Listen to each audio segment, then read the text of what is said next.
জ্বালানি তেল নিয়ে হাহাকার কাটছে না। আজও পাম্পগুলোতে গ্রাহকদের দীর্ঘ লাইন। ঘন্টার পর ঘন্টা অপেক্ষা করেও চাহিদা অনুযায়ী তেল মিলছে না। গ্রাহকদের মাঝে ক্ষোভ বাড়ছে। আবার সাময়িকভাবে অনেক পাম্প বন্ধও রয়েছে। পেট্রোল আর অক্টেনের সংকটই বেশি। চাহিদা অনুযায়ী ডিজেলও মিলছে না। সবচেয়ে বেশি সংকট রংপুর বিভাগে। জ্বালানি তেলের জন্য এক পাম্প থেকে আরেক পাম্পে ঘুরছেন গ্রাহকরা। ফিলিং স্টেশন মালিকদের দাবি, ডিপো থেকে যে পরিমাণের তেল মিলছে তা চাহিদার তুলনায় অনেক কম, যার ফলে কয়েক ঘন্টার মধ্যেই মজুদ ফুরিয়ে যাচ্ছে। আর ব্যক্তি পর্যায়ে মজুতকারীদের পাশাপাশি অসাধু ব্যবসায়ীরা অবৈধভাবে তেল মজুদের অভিযোগ করেছেন কেউ কেউ।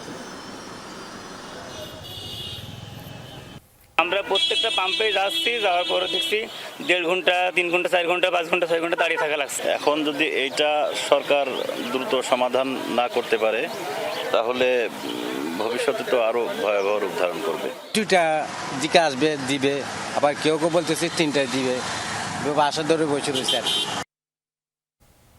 আমরা দেখতে চাই জামালপুরে কি অবস্থা। আমাদের সহকর্মী সাগর ফরাজি অপেক্ষা করছেন আমাদের জন্য। সাগর, রাজধানী সহ অন্যান্য রাজধানীর বাইরের যে বিভাগ এবং জেলা আছে সবখানে মোটামুটি একই চিত্র দেখলাম, যে ফিলিং স্টেশনের সামনে লম্বা লাইন এবং কাঙ্ক্ষিত জ্বালানি পাওয়া যাচ্ছে না। সেই হিসেবে আপনি যেহেতু এখন জামালপুরের একটি ফিলিং স্টেশনের সামনে আছেন, এখানে দেখে যদিও পরিবহনের কোনো দীর্ঘ লাইন দেখা যাচ্ছে না, তবে জ্বালানি তেল পাচ্ছেন কিনা যারা আসছেন সে সম্পর্কে জানাবেন।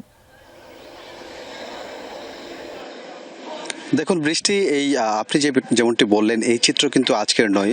মধ্যপ্রাচ্যের যুদ্ধর শুরু থেকে কিন্তু এমন চিত্র জামালপুরের যে 17টি পাম্প রয়েছে সেই পাম্পগুলোতে, বিশেষ করে আমি এখন রয়েছি জামালপুরের ইসলামপুর ও দেওয়ানগঞ্জ উপজেলার মাঝামাঝি যে পাম্পটিতে, ঝিনাই পাম্প, সেই পাম্পটিতে রয়েছে। এই পাম্পে আসলে মূলত গতকাল শেষ হয়েছে তেল, অকটেন, পেট্রোল, পাশাপাশি ডিজেলও।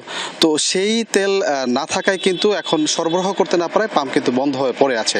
অর্থাৎ পাম্প কর্তৃপক্ষের সাথে আমি কথা বলেছি, তারা যেমনটি বলছেন যে মজুদ যে তেলটুকু ছিল, অর্থাৎ যেটুকু তেলটুকু তারা ডিপো থেকে তুলে আনতে পেরেছে সেটি কিন্তু কয়েক ঘন্টায় শেষ হয়ে গেছে। এ কারণে কিন্তু এখন তেল থাকে তখন কিন্তু আমরা